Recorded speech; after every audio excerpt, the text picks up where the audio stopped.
jërë ngeen jëf mbokku déglukat yi asalaamaaleykum juróom-ñaari waxtu mooy su ko jot ci suba si li gën a fës xibaar fa seen ko faram fàccee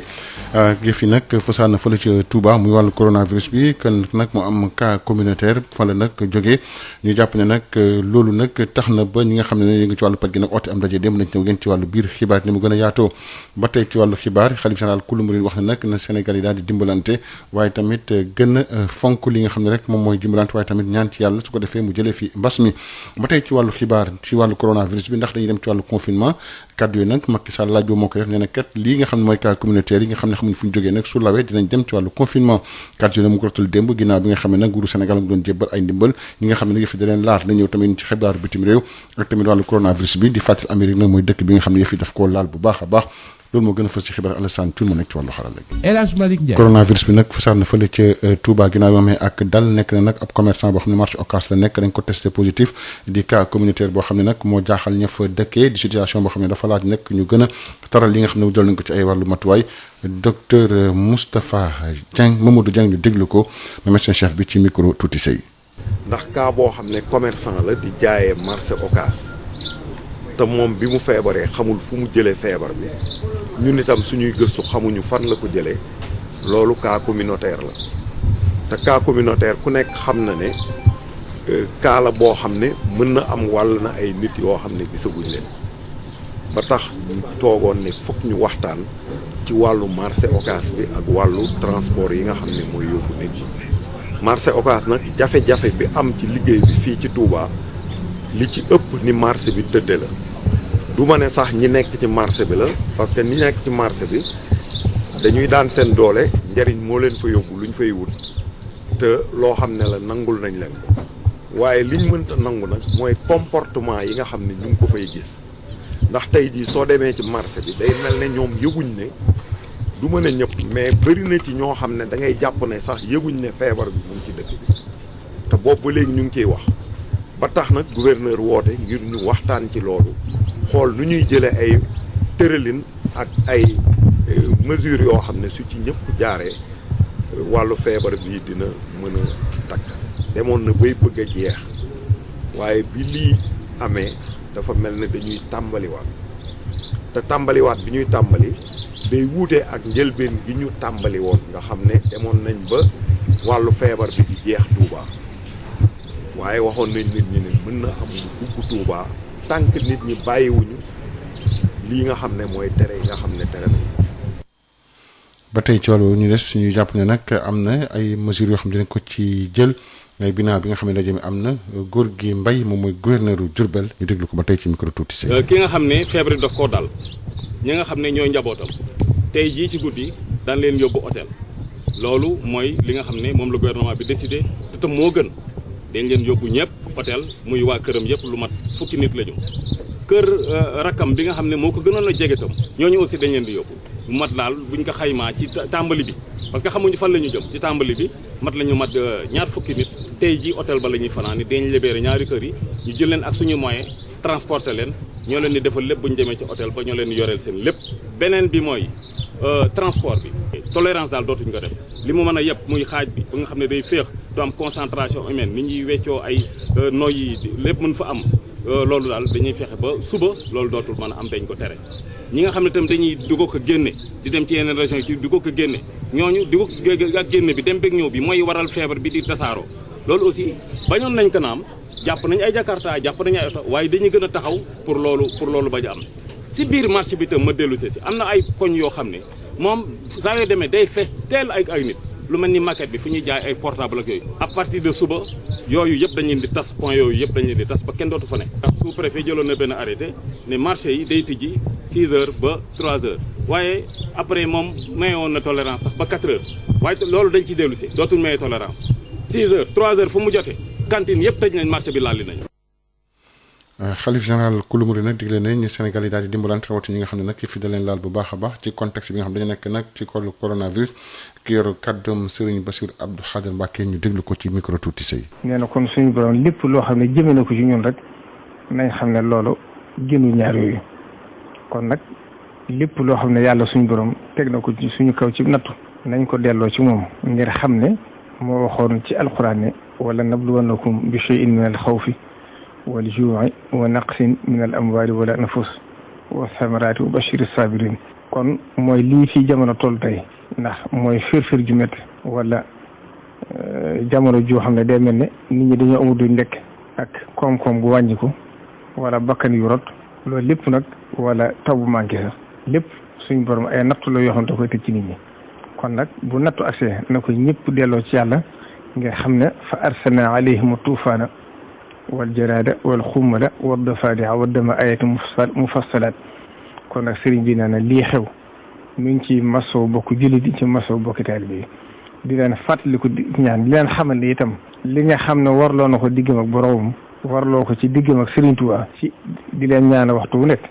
na ci seenum xel daal ngir xam ne def na ko aw sasam bi boo xam ne fas na yéene du boy ña nekk bitim réew itam nag sëriñ bi nee na ngeen xam ne sori ngeen waaye xelamañ ci yéen ak xolam mi ngi leen di ñaanal di leen fàttaliku xam ngeen ne nii mu demee ku ko gis da nga xam ne suñ doom indi na ci woyofal gu rëy rëy kon moom la ko war xaaru ci kenn def na ko noonu nga xam ne defoon na ko nag fas na ko yéenee defaat ci dimbale ñi nga xam ne soxla nañ ko kon képp koo xam ne tane nga sa morom te xam ne war nga koo dimbale taman ko nee na nga def ku dimbale sa morom te war ko mën a def nga daal di koy def mu nekkoon Serigne Bass Abdou Khadre Mbacké yor kàddu xalifa kullu murid ñu wax ci cas communautaire yi nga xam ne kat maanaam kenn xam ne fu mu jógee di gën a fësaat bu baax a baax loolu nag su fekkee dafay wéy dinañ dem ci wàllu confinement kàddu yooyu nag Macky Sall moo ko rotal démb ñu déglu njiitu réew Macky Sall ci micro Fatoumata Diallo. di wax réew mi itam ne bu ñu naam ñu am na ñuy wér di génn waaye gis ngeen ne mu ngi amaat toujours ay cas maanaam wàllaate bi mu ngi fi ba léegi moo tax dañu war di déglu ndigal yi nga xam ne waa kër docteur moom la ñuy jox te ñu moytu ndiku li ñuy wax cas communautaire nag li koy indi mooy dox boo xam ne yow sa bopp fa nga jëm xamoon la fa xew xamoon ña ngay nekk nan la ñu fagaro ci feebar bi ba tax mën nga ko fa jëlee wàllu ko say njaboot wàllu ko nit say dëkkandoo wàllu ko képp ku la jege te tant que loolu mu ngi fi nekk ça veut dire que xeex bi day continuer kon conditions yi dina gën a jafe liggéey gën a jafe lépp gën a jafe kon nag bu ñu mënee muñ te it maa ngi wax plage yi nañu ko arrêté mënuñu di bàyyi plage yi di dox wax naa ko ministre de l'intérieur ak lépp loo xam ne bërëbu ay dajale su ko defee yàlla mën na def kattanam ak suñu farlu ci diir bu yem danañ mën a génn ci feebar bi waaye fii ak ñu ngi continuer di bàyyee ndeku ni ñu koy waxee mbir mi day nekk fii di law rek te bu yàggee danañ obligé kon li ñu bëgguloon def ñu def ko mooy arrêter complètement circulation feebar am na fu muy toll bu ko yegsee dinañ ko def complètement kon nag balaa ñu yegg si loolu ñu fagaru bañ fa yegg si ndax bu ñu góorgóorloo rek mën nañu bañ a yegg tàgg yi te daal lu ndaje bu mën a ñàkk moom nañ ko aj ba ci kanam suñ fi jógee yàlla lépp dina teguwaat ci yoon. lépp dina teguwaat ci yoon mu nekkoon cadre njiitu Macky Sall kaddu yi mu ko toll dem ginnaaw bi ñu séddee nag ay ndimbal jox ko ñi nga xam ne kat Covid da leen laal opération convoyage yi nag dinañ ko door yóbbu ko ci gox yi ak préfet ak takk der ñoom ñoo koy saytu dañ ci ànd ak kii di Fatoumata Diallo. njiitu réew mi Macky Sall teewe na tey jii cérémonie officielle bi nga xam ne moom lañ jagleel wàllum séddale ndimbal ci région yépp buñ ko xaymawee nag lu toll ci 1 million ci ay njël dinañ am ci ndimbal yooyee. loolu yëpp dafa bokk ci li ñu war a dimbale njaboot gi ñu tàmbale ko ministère de la solidarité moo yor liggéey bi ànd ci ak commissariat à la sécurité alimentaire délégation à la solidarité waaye nag mu sukkandiku ci nguur gi maanaam gouverneurs yi préfet yi sous préfet yi waaye aussi sukkandiku ci maire yi nga xam ne gox bu ne commune ba buñ fa yegsee maire bi dem dana bokk si ñuy ànd ak waa armée ànd ak gendarmerie ànd ak police. ci noonee la Macky Sall di féddali taxawaayam ci aar liggéeykat yi ci jamonoy mbas bi. l'accompagnement des entreprises pour la préservation des emplois et aussi pour préserver. dinañu gunge liggéeykat yi ndax li ko waral mooy mbas mi nga xam ne am na fii ngir ñu mën a téye li nga xam ne mooy seen i liggéeykat waaye itamit taux de croissance bi nga xam ne dañu koy bàyyi xel fu ñu toll bokk na ci li nga xam ne moom la ñu njëkk génne xaatim ko mooy taxawu ñi nga xam ne ñoo di liggéeykat yi ba entreprise du am kenn ku ñu dàq taxawu leen ci lépp loo xam ne aajowoo na ko ba nga xam ne du ñu am benn problème jàppale leen ba nga xam ne ci wàllu taxawaay dinañu mën a suqaliku bañ a daanu. Afin que si le chômage technique doit être décidé qu'il puisse être fait dans des conditions encadrées. gi nag li ko tax a jóg moo di jàppale ñi nga xam ne seen loxo jotul seen ginnaaw ci wàllu wi ni mel sax le président Macky Sall di artu ak di dànkaafu tamit ñi nga xam ne dañ cee nar a andi parparloo wala boog ñu bañ koo jox ñi ko yeyoo. Fatoumata Diallo ñu des ba tey ci wàllu woowu wopp si ak tamit yaraax gi nga xam ne nag frontière yi daf ko yaraax mais Rousami nekk département bu Goudomp moom yëf daf ko jaaxal bu baax am na kat ay yoon yu bëri yoo xam ne nag day am jëm fële ca Guinée foofu nag amul contrôle amul sax takk der yu day yu fa nekk ñu déglu ci kii di Yaya Diawo maire ba ci micro Adja Issegna. ñun dañuy déjà dañuy wax ñu wàlluñu parce que ñun ñu ngi dëkk ci frontière mun naa wax ni département Goudomp bi 15 communes la mais 12 yi yëpp ci biir dañoo def frontière ak Guinée-Bissau looloo waral tey comme que dëgg nañu am na cas yu bëri Guinée-Bissau parce que Guinée-Bissau bu amee rek mooy Sénégal am na mooy département Goudomp je veux dire am nañu ko parce que ñun chaque jour que jëfee yàlla xam na ni ñii dañuy jógee Guinée-Bissau di dugg fii te am na ñuy jógee fii aussi di dugg Guinée-Bissau li ko waral mooy frontière bi dafa bëri ay yoon yu ndaw yoon yu ruuxee yoo xam ne mënuloo fexe ba nga baare yoon yëpp mais yoon yoo xam ne xaw nañu tane tuuti bon ñun lu ñu yore si ay éléments yu nekk fii gendarmerie par exemple ñooñu mënuñu dem si yoon yooyu yëpp déjà ñoom ñu ngi def liggéey bu kéemaane si biir département bi parce que benn brigade la mu am benn poste rek si Goudomp brigade bi mu ngi sàmmi mais aussi militaires yi ñoo xam ne ñu ngi leen di doog a impliqué mais ñoom lu ci gën a bëri patrouille la ñuy def guddi la ñuy def seen patrouille léegi nag ñu bëgg a leen boole pour ñu mun a nekk ci frontière bi looloo waral ñu ne comme que xeexu jàngoro bi guerre la donc ñu war a ñu mun a renforcer c'est vraiment ay forces de sécurité pour que ñu mun a maîtriser la plupart des pistes yu gën a bëri si yoon yoo xam ne dugg nañu biir Guinée-Bissau ndax chaque jour que jëfee ñu ngi ñëw fii jën dellu voilà wala sénégalais yi jógee fii dugg foofu loolu nag wax kese mënu ko régler il faut que ñu am ñoo xam ne dañuy taxaw thème pour ñu mun a waaye ñooñu aussi ñu mun a def ci ñu mun a teg si frontière bi pour ñu mun a ñu defal liggéey boobu il faut au moins ñu sécuriser leen ñoom am ay masques am ay gants loolu jafe-jafe la boo xam ne mu ngi fii. jafe-jafe boo xam mu ngi fii ca Thiès la ñuy dem ak tamit préfet bi département bi ak tamit lëkkaloog maire waxtaan bu jubóo ci ay kàddu ci ni nga xam ne kat noonu la ndimbal bi war a demee ak tamit ñu ko yeyoo dañ ci ànd kii di Babacar Ndaw naam tàmbalee gu ñu joxe dund bi nga xamante ni askan bi loru si jàngoro bi Covid 19 ak aji néew ji doole ji ñoom lañ ko jagleel waaye jàpp nañ ne coow li amoon ci chiffre yi njëkk a joxe fii si biir Thiès diggante ñetti communes Thiès ouest nord ak est na ne jeex na ginnaaw ndaje bi nga xam ne préfet bu département bi lëkkaloog si directeur bu développement communautaire bu Thiès ak ñeenti maire yi daje nañu maire bu ville bu Thiès Talla Sylla di ñëwaat si xayma yeeg chiffre yu bees yi nga xamante ne moom la ñu tënk. pour commune Thiès Nord dañ cee bindoon ñaari junni ak juróomi téeméer ak fanweer ak juróom-ñaar muy 2537 ñu jàppoon ne dañ ci doon yokku ñaari junni ak juróom-benn téeméer ak juróom fukk ak ñett waaye ba ñu waxtaanee. léegi dañu ne commune Thiès Nord lañ koy yokk ñetti junni la ak juróom-ñeent ci ay ménages boo ko dajalee mu doon juróomi junni ak juróomi téeméer ak ñeent fukk ak juróom-benn muy 5546 Thiès Ouest ci registre national unique bi daf ci amoon ñaari junni ak juróom-ñaari téeméer ak juróom-ñeent fukk ak ñett muy 2793 ñu naroon ci yokk ñetti junni ak ñaari téeméer ak ñaar fukk ak ñeent. muy 3224 ba ñu waxtaanee ñu décidé yokk ca ñaari junni ak téeméer ak ñaar fukk ak juróom-benn kon mu doon ñeenti junni ak juróom-ñeenti téeméer ak fukk ak juróom-ñeent muy 4919 au lieu de juróom-benni junni ak fukk ak juróom-ñaar muy 6017. Thiès Est ci registre national unique bi amoon ci. ñaari junni ak ñaari téeméer ak juróom-ñaar fukk ak benn muy 2271 waaye ñu mujj ci yokk ñetti junni ak ñeenti téeméer ak fanweer ak juróom muy 3435 mu def juróomi junni ak juróom-ñaari téeméer ak juróom-benn au lieu de muy 5706 au lieu de ñeenti junni ak juróom-benni téeméer ak juróom-benn fukk ak juróom-ñaar muy 4667. di fàttali ginnaaw jooyant yooyu biir ville bu Thiès dina am lu toll si fukki junni ak juróom-benn njaboot yoo xamante ne des na leen jox ndimbal jooju si biir région bu Thiès dina def téeméeri junni njaboot ak juróom-ñeent ak juróom-ñetti téeméer ak juróom-ñeent Babacar Ndaw Thiès Sud FM. Babacar Ndaw ñu wax ci xeex bi ñu xeex coronavirus ak tamit Union nationale des ferrailleurs du Sénégal nag moom dugg na ci loxoom bu baax a baax waaye tamit ñax askan wi jox na lu toll ci rek 1 million loolu nag ngir rek jox ko nguur ngir xeex ak wopp si Serigne Momad Soxna moo jiite kuréel gi ci micro Mamadou Camara. Union nationale des ferrailleurs du Sénégal nga xam ne fukki ak région ak ñeent ñoo nekk ci Sénégal képp foo xam ne ferrailleur mu ngi fa ñu àndoon booloo dajaloo pour jàppale le président de la république ci xeex bi nga xam ne mooy jàngoro bi nga xam ne moo dugg ci réew mi muy Covid 19 bii. ci fukki région ak ñeent yëpp ci Sénégal président bu nekk ci région bu nekk am ñam boot ñu am luñ dajale pour jébbal ko nguuru Sénégal ci xeex bi nga xam ne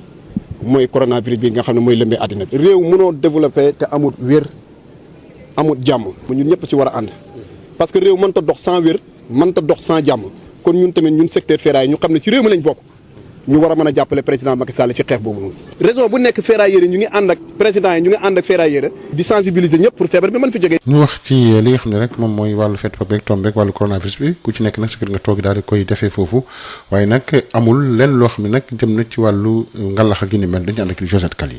ci jamono yu mel nii ci at yi ñu génn daanaka musique bi danga ko daan dégg kër gi am nit waaye ambiance bi du noonee la mel ren ji ci kër Pa Marcel foofee mu ngi mel ni sax fête amul. ah oui heure bi daa daan fees del kër gi xumba xale yu góor yeeg seen morom yeeg va et vient yi mais gis nga yow constaté nga yow sa bopp mais vraiment kër gi à part man ak soxna si ak xale yi ñoo fi nekk te tout est tranquille vraiment wax dëgg yàlla amul benn kii. ñoom ñëpp donte ànd nañu ak mbettewu teewee dekki si Yeesu Krista famille Diouf Nduy ak Goudia bi ñoom fas yéene wuñu benn yoon wàccu woo ak tegtal yi nga xamante ni jox nañ leen ko loolu tax foofee fête bi ci tekk ak tey ak lépp yemale ko ci kër gi lañ ko nar a amalee. ren moom vraiment fête bu ñuy defee ci famille lay doon donc vraiment ci intimité. lépp ci bànneex tekk ak tey ak yor suñu saple di ñaan Mariama ndax feebar bi jóge ci kër ga foofu la ñuy yem. créer une atmosphère joyeuse festive. ginnaaw prière yu ñuy faral di amal ci biir kër gi ci lu jëm ci meesu veillée pascal bu tey bi wala sax mees bu dimanche bi yile fidèle ñu ngi ko nar a xaarandi ci télé bi ngir compenser ñàkkum célébration eucharistique bi. depuis Triduum Pascal bi mu commencé ba léegi dañuy suivre mees yi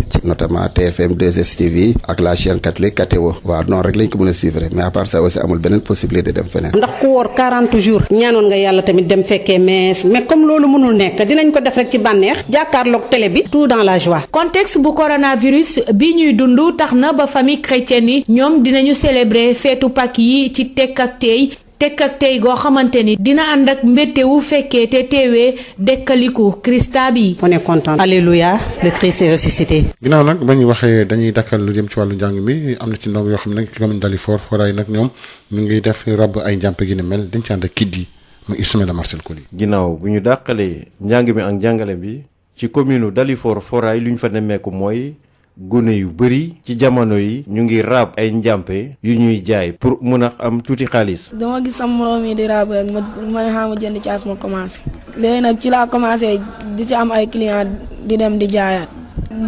damay yeewu nii su ma jàngee ba pare ma door a raab dama koy jaay léegi ñi ciy sangoo 1000 francs 1500 su ma ko jaay dinaa ci génn bénéfice daal. xaalis bi téeméer yi ma jël ci jënd ci caas li ci des li ma dénkaane ko. denc ko pour suma soxlaa xaalis. pour bañ xale yi génn pour gars yi bañ groupe boo baaxul loolu gars yi la Macky Sall may ñëpp ñu toog seen ko ba di passé ba affaire génn ñëpp commencé seen jàng pour lañ koy def pour ñu am toogaay pour ñu toog pour ñu defuñu dara njël seen ñàmpe ci ra ba pare nekk caat saa jeex ñu dem jënd ñëwaat toogaat ñu pare ñu jaay ko 1000 francs wala 1500. ñenn ñi mel ni Mamadou Thiam ñoom dañu préféré toog seen biir kër yi di def ay exercice ak xoolaat seen cahier yi. maa ngi suñu kër di jàng samay leçon di def samay exercice moom laa préféré def te bañ a dem football ak rassemblement yi di ko invité loolu laay bañ ak pëlse booy football fee mën naa pëlse xëy na pëlse mën na ñëw fekk la foofu yóbbu la te loolu yëpp da ngay sonal say parents balaa caat nga def ko seen kër nga def say exercice di jàng say leçon. ci Dalifort campagne de sensibilisation ci wàllum coronavirus bi tax na ba ñenn ci waajur yi di gën a ñaax seen doom yi ci ñaw ay njàmpe seen buntu kër yi lu ñu mel doon li leen di jàppale pour xale yi bañ a dem foo yi ci mbedd bi wala nekk ci bërëb footballukaay yi. Ismaïla Marcel Koli ñaar fukki simili moo toftalu ci 7h fi la ñu bëgg ci wàllu xibaar lañ cek Assane Thioune ci wàllu xaral gi kàddu gi El Hadji Malick Ndiaye ñu bàyyi nag programme 98.5 aji faatu professeur suñu incha allah rabi bu 7h30 jotee ñun amal nañu yéen teewaat fii incha allah si kàttanu yàlla bu 8h jotee jàngeen jëf. Sud Matin aji faatu bari. Madame, Monsieur, bonjour. Le Covid-19 refait surface à Touba après une accalmie de plusieurs jours. Il s'agit d'un commerçant du marché Ocass qui a été testé positif, un cas communautaire qui inquiète les autorités locales, une situation qui nécessite également le renforcement des mesures. Selon le médecin-chef de région, Dr Mamadou Dian, il a tenu part à la réunion d'urgence qui s'est tenue donc hier à Touba. Nous l'écoutons avec Toutissé. À ce jour, il y a 17 malades guéris et on est en train de suivre les 2 malades qui restent en hospitalisation. Et parmi les contacts, on avait levé la quarantaine pour toutes les concessions qui étaient placées sous cette mesure. Et donc on s'acheminait vers en tout cas une complète maîtrise de l'épidémie. Mais voilà que hier, on a confirmé un cas qui est un peu particulier parce que c'est un cas communautaire. C'est un patient qui tient ses étals au marché Ocass. Le marché Ocass, c'est le plus grand marché pratiquement de la région, voire même du pays, où on a noté quand même des attitudes qui sont propices à une propagation de l'épidémie. Et donc cela a vraiment nécessité qu'on se réunisse rapidement pour analyser la situation et essayer de prendre des mesures énergiques pour éviter la propagation de cette épidémie. Il a été noté qu'il y a un besoin, en tout cas, de renforcer les mesures qui ont été déjà prises. Surtout, renforcer le respect de ces mesures. Mais le cas communautaire, c'est quelqu'un qui a la maladie, qui est dans la communauté, mais à qui on ne sait pas véritablement où est-ce qu'il a pris cette infection. Donc c'est quelqu'un qui ne sait pas où est-ce qu'il s'est infecté. Et les tentatives d'investigation n'ont pas prouvé la source de l'infection. À l'instant, le médecin-chef de la région de Diourbel, Dr Mamadou Dian. Et puis, à l'issue de cette réunion d'urgence, un certain nombre de mesures ont été prises. Nous écoutons à ce propos le gouverneur de la région de Diourbel, Gorgui Mbaye. Il est toujours au micro de Doutissé. Un hôtel a été réquisitionné à Mbacké. Toutes les personnes en contact avec, en tout cas, le malade qui sont susceptibles de développer la maladie seront placées à l'hôtel ce soir. Ces 2 maisons, c'est-à-dire la maison du malade et celle de son frère qui était le plus en contact avec lui, puisqu'il était souffrant, mais il n'avait pas été diagnostiqué comme porteur du virus. Ils sont à peu près une vingtaine pour le départ. On verra maintenant au fur et à mesure des contacts, comme le docteur vient de dire, au niveau du marché, au niveau de son entourage. À partir de demain, 15h, c'est 15h. Le marché sera ouvert de 6h. Les marchés même, je dois dire, tous les marchés de Touba seront ouverts de 6h du matin à 15h. Il n'y aura aucune tolérance. Pour les transports aussi, l'arrêté du ministre sera respecté, puisqu'on n'aura plus, toutes les places assises ne seront pas occupées. Elles seront occupées de moitié. C'est valable pour tous les systèmes de transport. Concernant aussi le port de masque, puisque je suis passé devant le marché, c'est comme si de rien n'était, rien ne se passe. Alors, nous voulons aussi demander, là c'est une invite que j'ai fait pour les populations, je les invite, les commerçants comme les acheteurs, tous ceux qui fréquentent le marché,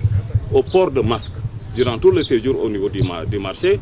Il y a aussi des points de concentration au niveau du marché, connus comme les marchés, comme le market, etc., où l'on vend les portables. C'est beaucoup de points de concentration humaine très forte. Alors, tous ces points-là seront démantelés. Il y a aussi les resquilleurs, ces empreintes, les transports qui passent par des moyens détournés pour emprunter,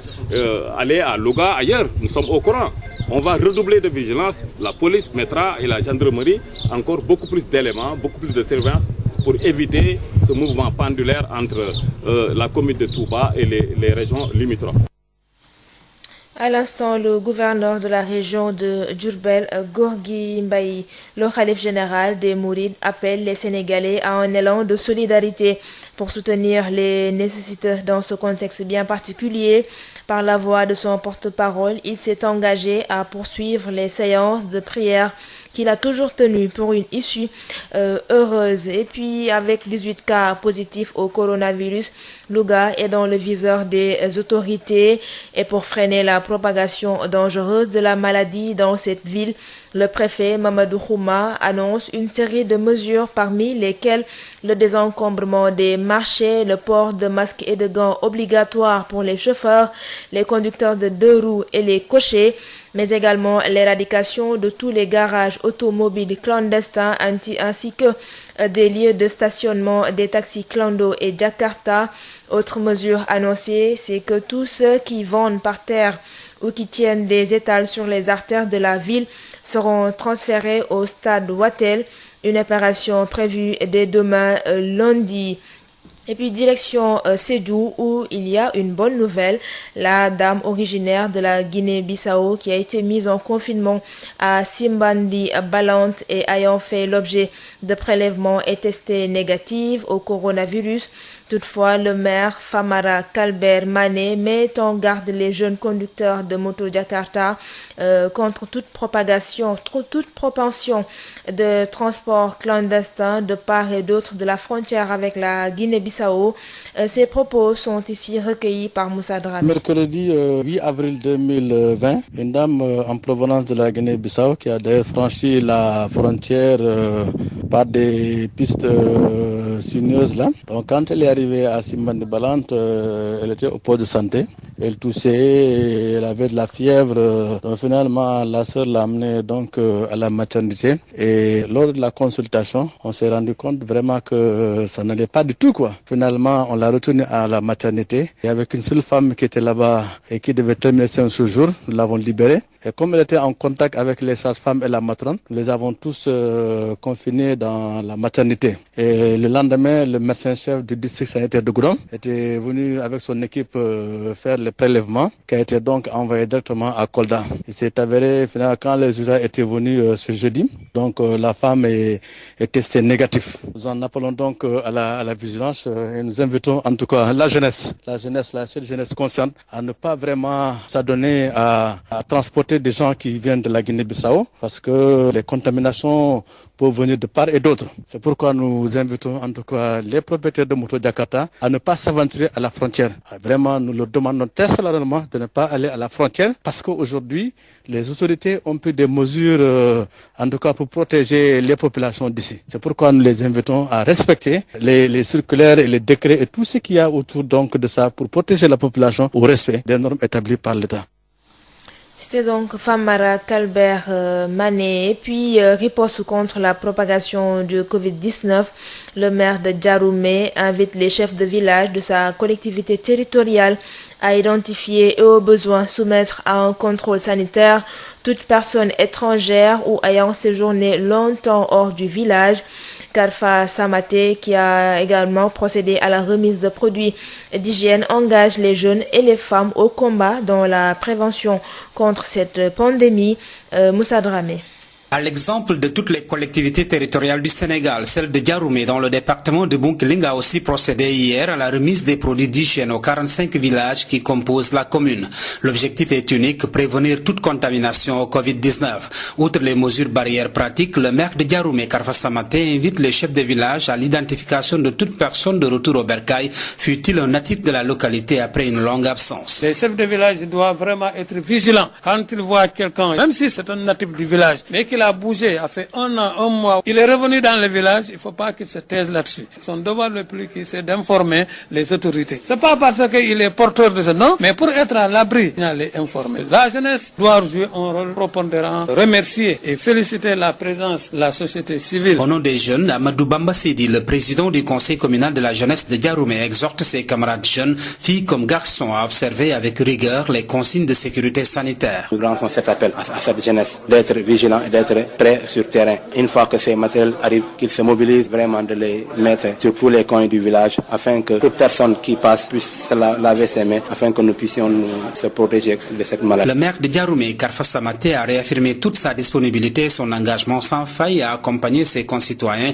à surmonter cette épreuve et contre laquelle seul le respect des mesures de prévention peuvent triompher, notamment l'hygiène, la distanciation sociale et le respect de l'état d'urgence. C'est le couvre-feu en vigueur. Moussa Dramé, Sédhiou, Sud FM. Nous restons dans le sud pour parler de l'inquiétude qui gagne le maire de Samine, c'est dans le département de Goudon. Il s'inquiète de la porosité des frontières puisque plusieurs sites mènent vers la Guinée sans aucun contrôle. Il n'y a pas assez de forces de défense pour surveiller la zone. C'est pourquoi le maire réclame plus de sécurité et de moyens pour empêcher les déplacements. Yaya Diallo est au micro de Isseignan. Vous savez, nous sommes dans un département qui est frontalier à la Guinée-Bissau. Apparemment, sur les 15, 12 sont toutes pratiquement frontalières à la Guinée-Bissau. Et c'est ce qui nous fait peur, parce que déjà, en Guinée-Bissau, nous savons que le plateau où la santé n'est pas très suivie. Et donc, nous avons reçu hier des appels de la Guinée-Bissau qui nous font comprendre que il y a déjà beaucoup de cas. Et ces cas, pour la plupart, c'est des cas communautaires.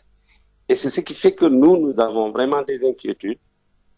Avec le dispositif qu'on a, nous n'avons vraiment pas suffisamment, en tout cas, nous ne sommes pas trop prêts vraiment à faire cette guerre contre le Covid dans cette zone transfrontalière. D'autant plus que le ministère avait même signalé que la zone la plus vulnérable, c'est le département de Goudon, c'est-à-dire les zones frontalières. Et donc, nous sommes directement concernés. C'est pourquoi aujourd'hui, nous avons voulu vraiment lancer un cri de cœur pour que puisqu'il s'agit d'une guerre, qu'on puisse nous renforcer vraiment sur le plan de sécurité. Parce qu'on ne peut pas, pour des civils, demander à des populations de retourner chez eux seuls. C'est pas possible. Nous avons plus de 50 de pistes, n'est-ce pas, qui entrent ou qui sortent, n'est-ce pas, qui vont directement en Guinée-Bissau. C'est dans ce département que vous allez trouver un village avec 2 nations. C'est-à-dire que le même village partage, n'est-ce pas, la frontière. Et là, nous avons vraiment des difficultés. C'est pourquoi, malgré l'effort aujourd'hui que nous avons consenti, pour toutes les collectivités territoriales d'ailleurs, mais aussi la préfecture de Goudomp, le sous-préfet de Dibana, mais il y a encore vraiment une situation de vulnérabilité qui s'impose. C'était donc Yaya Diawo, maire de Samine, c'est dans le département de Goudomp. Et puis, confinement ou pas, le président Macky Sall avertit et n'exclut pas le confinement général. Il avertit, si l'augmentation des cas communautaires persiste, on va tout droit vers cette possibilité. Ces propos sont recueillis par Fatoumata Diallo. Les compatriotes, pour le respect des recommandations du Comité national de gestion des épidémies. De façon globale, nous constatons un respect, même s'il y a encore une situation qui nécessite quand même une plus grande prise de conscience de nos concitoyens. Lorsqu'on voit l'évolution de la maladie dans notre pays, on se rend compte que des efforts ont été faits, d'importants efforts pour contenir la maladie. Mais nous avons encore un gros risque. Ce risque, ce sont les cas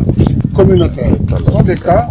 qui surgissent et pour lesquels nous n'avons pas de maîtrise. Le danger, c'est justement de cohabiter avec ces cas et qui pourront contaminer à une échelle exponentielle les autres dans les différentes localités. C'est pourquoi je voudrais encore une fois lancer un appel pour que les consignes de pouvoir rester dans les domiciles soient respectées, avant de nous amener à prendre des mesures encore plus draconiennes. Que si la situation l'exige, ces mesures seront mises en œuvre. Pour ne pas en arriver là, il faut que nous respections ces recommandations. Rester chez soi quand on n'a pas une action urgente ou, un travail essentiel à faire. C'est une forte recommandation. Ensuite, il faut respecter le couvre-feu. Et je demande aux autorités administratives d'être extrêmement rigoureuses sur les conditions de déplacement dans des zones ou dans des localités où la maladie se développe. C'est pour le bien de tout le monde. C'est donc le président Macky Sall qui se prononçait hier lors du lancement de l'opération de convoyage des vivres dans les régions. Il s'agit de 100 000 tonnes de riz, 10 000 tonnes de sucre et de pâtes alimentaires au total qui seront distribuées dans les prochains jours aux ménages impactés par la pandémie du Covid-19. C'est un compte rendu signé Fatoumata Diallo.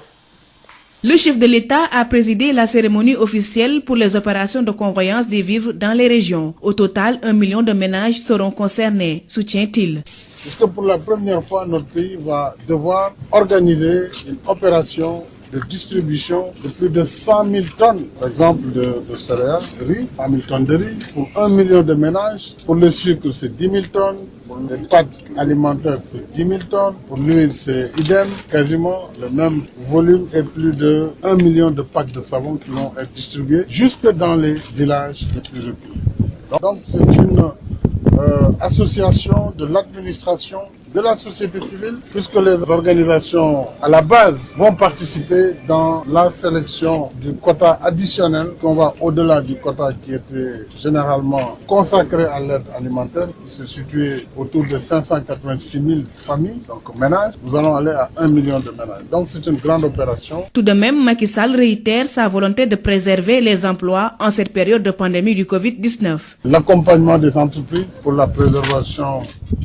des emplois et aussi pour préserver le peu de croissance que nous pourrons avoir cette année compte tenu des impacts du Covid-19 sur l'économie nationale. Et nous allons aussi, comme vous le savez, protéger les emplois puisque la première ordonnance que j'ai prise après la loi d'habilitation a été une ordonnance qui a pour vocation de préserver les emplois autant que faire se peut et surtout d'empêcher des licenciements en dehors du seul cas de la faute de l'autre salarié. Mais aussi de pouvoir accompagner les entreprises afin que si le chômage technique doit être décidé, qu'il puisse être fait dans des conditions encadrées. Ces vivres seront destinés aux couches les plus défavorisées. Toutefois, le président de la République met en garde les faussaires qui tenteraient de détourner l'objectif de ces dons. Fatoumata Diallo. Et puis à Thiès, c'est la fin de la polémique sur la conformité des premiers chiffres attribués aux ménages bénéficiaires de l'aide alimentaire. Le préfet du département, autour des différents 4 maires de la capitale du rail et du directeur régional du développement communautaire de Thiès, ont réussi à arrondir les angles en procédant à une cartographie en attendant le début des opérations de distribution, nous dit Babacar Ndao. La cartographie des ménages bénéficiaires de l'assistance alimentaire du Covid-19 dans la ville de Thiès connaît des correctifs après les premiers recensements de l'État contestés par les autorités municipales. Les 3 maires de communes de Thiès et celui de la ville autour du préfet du département Moussa Diagne et du directeur régional du développement communautaire Sidat Gassama ont réussi à arrondir les angles avec une nouvelle répartition. Le maire de la ville de Thiès, Talla Sylla, à l'issue de la rencontre. Pour ce qui concerne la commune de Thiès Nord, RNU, il y avait 2537. La première projection avait donné à Thiès Nord 2653. La correction apporte 3009. Ce qui fait un total pour Thiès Nord de 5546 ménages au lieu de 5190. Pour la commune de Thiès Ouest,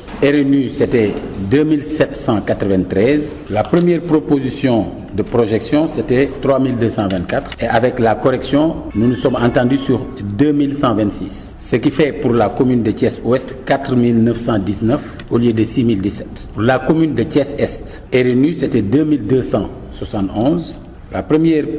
proposition de projection c'était 2396. Nous nous sommes entendus sur 3435. Pour la commune de Thiès-Est, nous avons 5706 au lieu de 4667.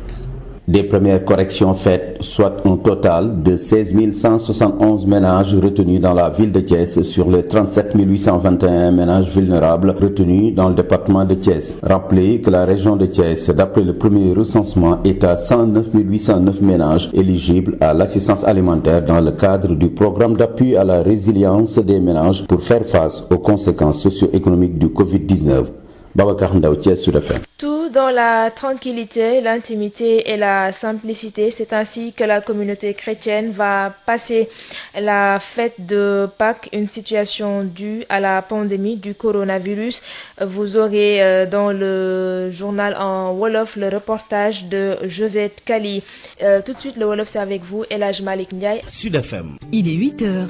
asalaamaaleykum wa rahmatulah li dëkk na fa ci xibaar yi bokk na ci nag wopp si di coronavirus nag fa saat ca Touba am cas communautaire bi nag benn commerçant bu nekk fële ca marché Ocass dañ ko testé moom coronavirus bi moo tax nag ñeen kilifa dëkk ba daal di jaaxle docteur Mamadou Dieng moom mooy médecin chef bu région bu Diourbel ci micro tuuti sëy ndax cas boo xam ne commerçant la di jaayee marché Ocass te moom bi mu feebaree xamul fu mu jëlee feebar bi ñun itam suñuy gëstu xamuñu fan la ko jëlee loolu cas communautaire la te cas communautaire ku nekk xam na ne cas la boo xam ne mën na am wàll na ay nit yoo xam ne gisaguñ leen ba tax ñu toogoon ne fokk ñu waxtaan ci wàllu marché Ocass bi ak wàllu transport yi nga xam ne mooy yóbbu nit ñi marché Ocass nag jafe-jafe bi am ci liggéey bi fii ci Touba li ci ëpp ni marché bi tëdde la du ma ne sax ñi nekk ci marché bi la parce que ñi nekk ci marché bi dañuy daan seen doole njariñ moo leen fa yóbbu luñ fay wut te loo xam ne la nangul nañ leen ko waaye liñ mënta nangu nag mooy comportement yi nga xam ne ñu ngi ko fay gis ndax tey jii soo demee ci marché bi day mel ne ñoom yëguñ ne du mën a ñëpp mais bëri na ci ñoo xam ne da ngay jàpp ne sax yëguñ ne feebar bi mu ngi ci dëkk bi te boobu ba léegi ñu ngi ciy wax ba tax nag gouverneur woote ngir ñu waxtaan ci loolu xool nu ñuy jëlee ay tëralin ak ay mesures yoo xam ne su ci ñëpp jaaree wàllu feebar bi dina mën a takk demoon na bay bëgg a jeex waaye bi lii amee dafa mel ne dañuy tàmbaliwaat te tàmbaliwaat bi ñuy tàmbali day wuute ak njëlbeen gi ñu tàmbali woon nga xam ne demoon nañ ba wàllu feebar bi di jeex Touba waaye waxoon nañ nit ñi ne mën na am lu dugg Touba tant que nit ñi bàyyiwuñu lii nga xam ne mooy tere yi nga xam ne tere nañ ñu wax ba tey ci wàllu woowu ak tamit matuwaay yi nga xam ne jël nañ ko ci Gorgui Mbaye moom mooy gouverneur bu région bu Diourbel ñu déglu ko ci micro tuuti say ba tey. ki nga xam ne feebar bi daf koo dal ñi nga xam ne ñooy njabootam tey jii ci guddi daan leen yóbbu hôtel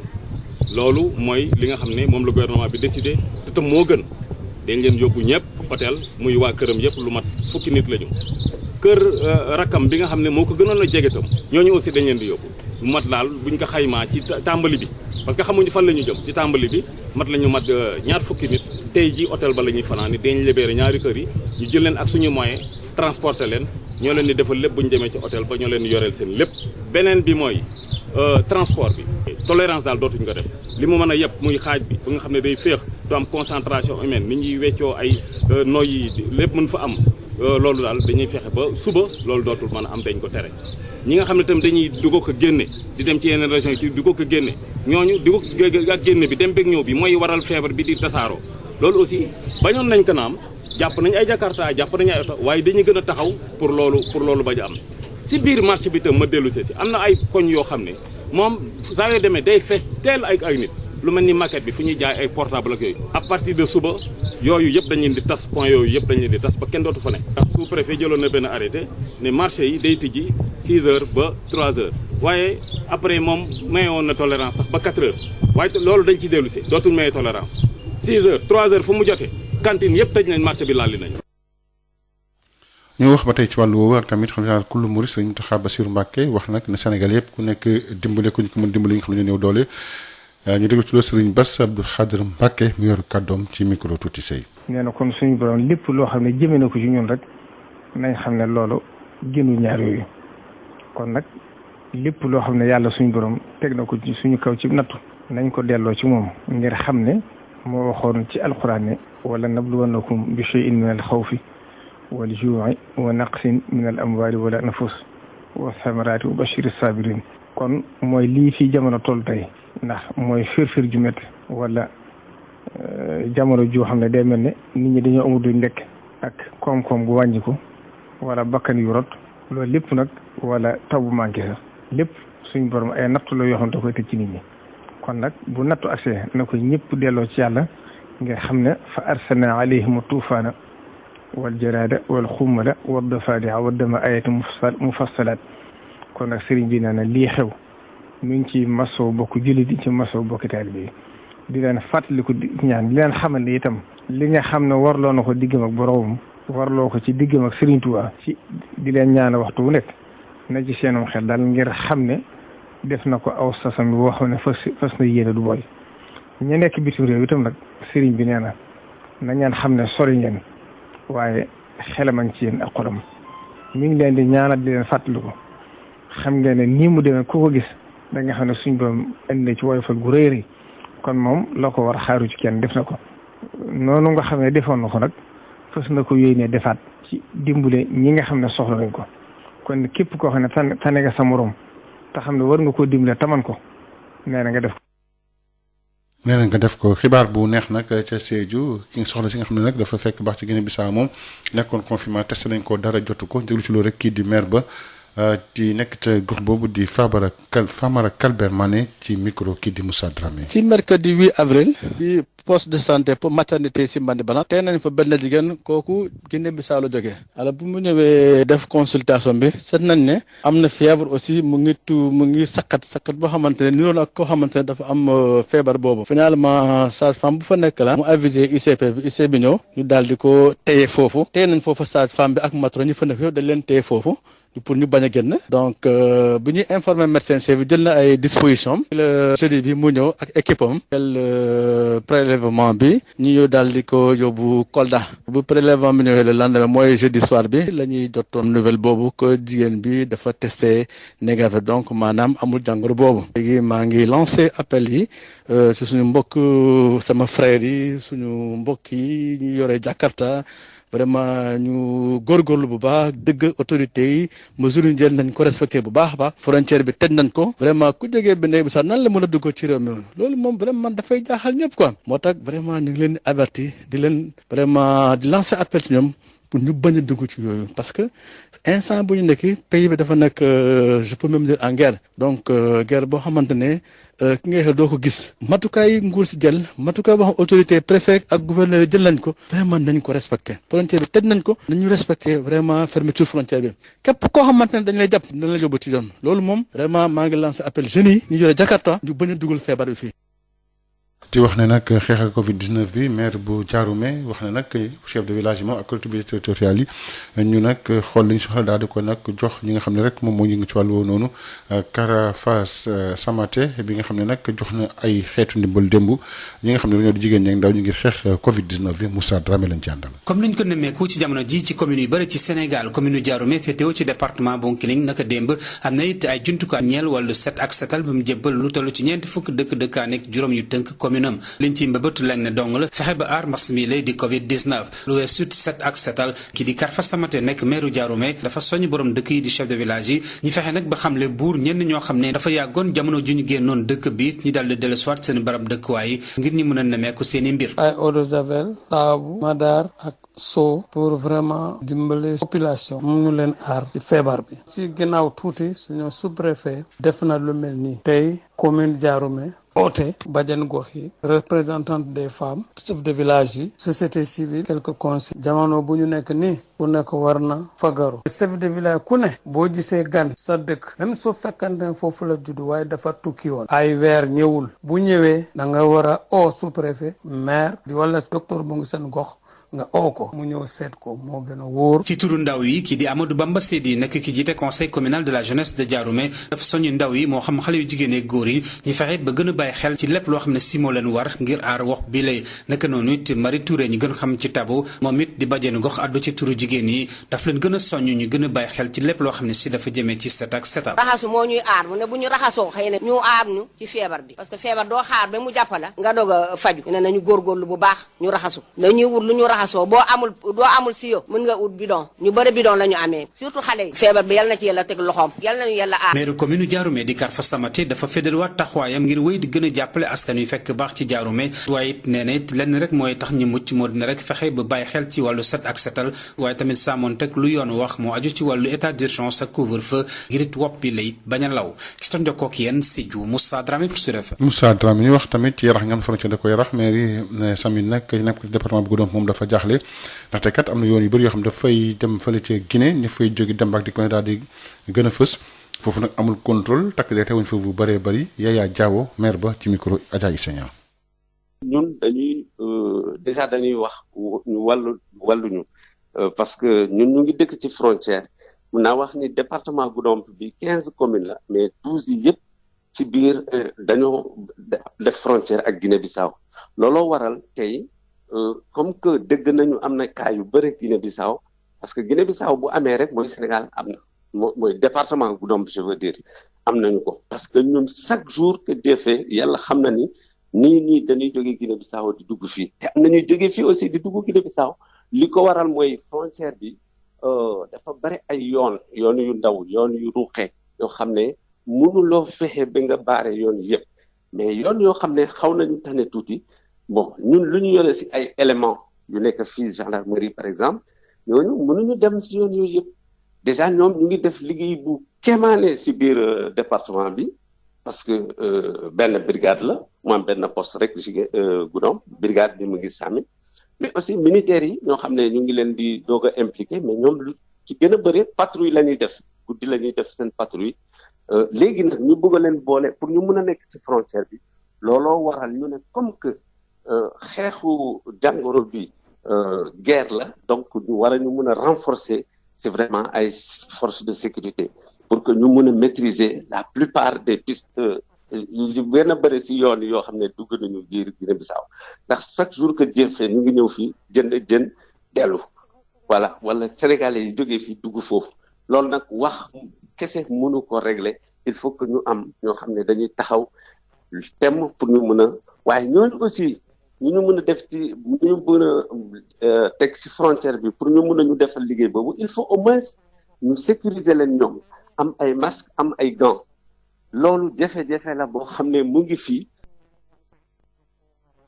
xibaar yi ak tamit Covid bi boo defee dañu dem ci wàllu confinement loolu Macky Sall moo ko wax ne kat su fekkee ne cas communautaire mi ngi gën di law ba léegi nee na nag Macky Sall ne loolu kat dàquñu ko Macky Sall njiitu réew mi ci micro Fatoumata Diallo. di wax réew mi itam ne bu ñu naam ñu am na ñuy wér di génn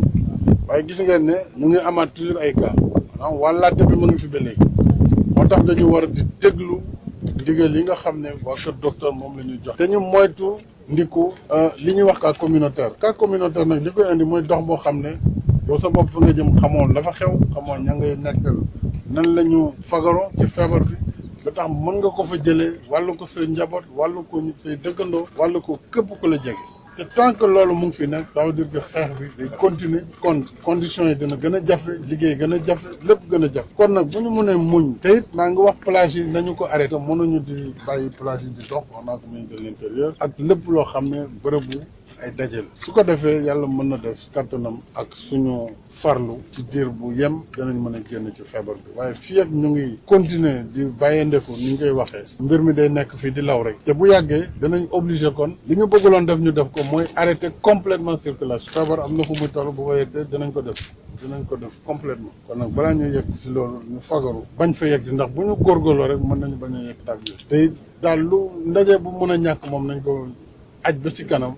suñ fi jógee yàlla lépp dina teguwaat ci yoon. kaddu yooyu mu kortal dem ginnaaw nag ba mu doon defal lancement lu jëm nag ci ndimbal yi nga xam ne ko war a jox askan wi mu ngi amee woon ca port ci teewaay tamit kii di Fatoumata Diallo. njiitu réew mi Macky Sall teewe na tey jii cérémonie officielle bi nga xam ne moom lañ jagleel wàllum séddale ndimbal ci région yépp buñ ko xaymawee nag lu toll ci 1 million ci ay njël dinañ am ci ndimbal yooyee. loolu yëpp dafa bokk ci li ñu war a dimbale njaboot gi. ñu tàmbale ko ministère de la solidarité moo yor liggéey bi ànd ci ak commissariat à la sécurité alimentaire délégation à la solidarité waaye nag mu sukkandiku ci nguur gi maanaam gouverneur yi préfet yi sous préfet yi waaye aussi sukkandiku ci maire yi nga xam ne gox bu ne commune ba buñ fa yegsee maire bi dem dana bokk si ñuy ànd ak waa armée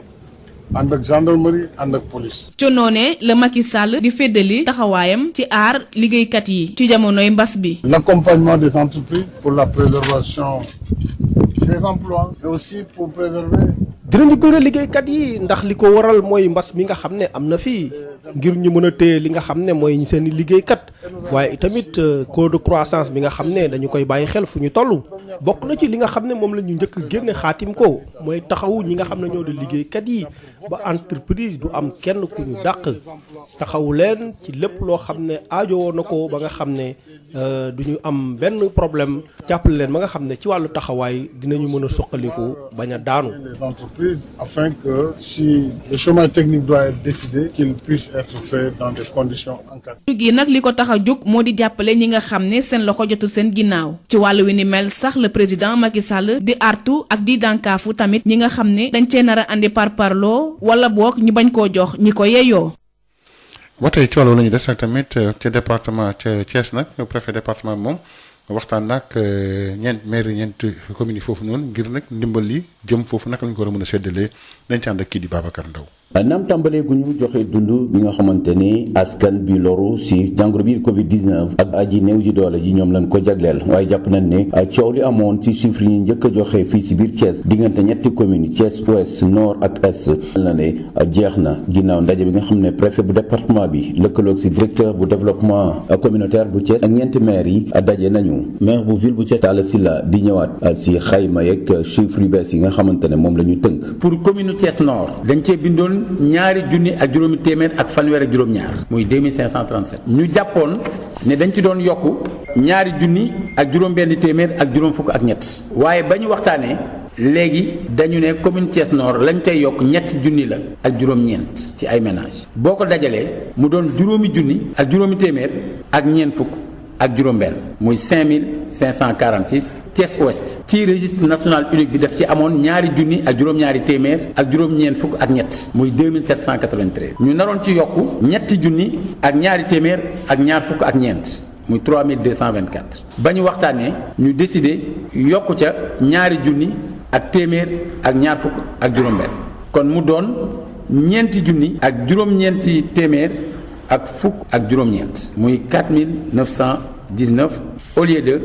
juróom-benni junni ak fukk ak juróom-ñaar muy 6017. Thiès est ci registre national unique bi amoon ci ñaari junni ak ñaari téeméer ak juróom-ñaar fukk ak benn muy 2271 waaye ñu mujj ci yokk ñetti junni ak ñeenti téeméer ak fanweer ak juróom muy 3435 mu def juróomi junni ak juróom-ñaari téeméer ak juróom-benn au lieu de muy 5706 au lieu de ñeenti junni ak juróom-benni téeméer ak juróom-benn fukk ak juróom-ñaar muy 4667. di fàttali ginnaaw joyant yooyu biir ville bu Thiès dina am lu toll si fukki junni ak juróom-benn njaboot yoo xamante ne des na leen jox ndimbal jooju si biir région bu Thiès dina def téeméeri junni njaboot ak juróom-ñeent ak juróom-ñetti téeméer ak juróom-ñeent Babacar Ndaw Thiès Sud FM. Babacar Ndaw fi na ngeen ci wàllu xibaar yi am nañ ci Assane Thioune ci wàllu xarala ci kaddu El Hadji Malick Ndiaye ñu bàyyi nag programme 98.5 si kanam tuuti lay doon.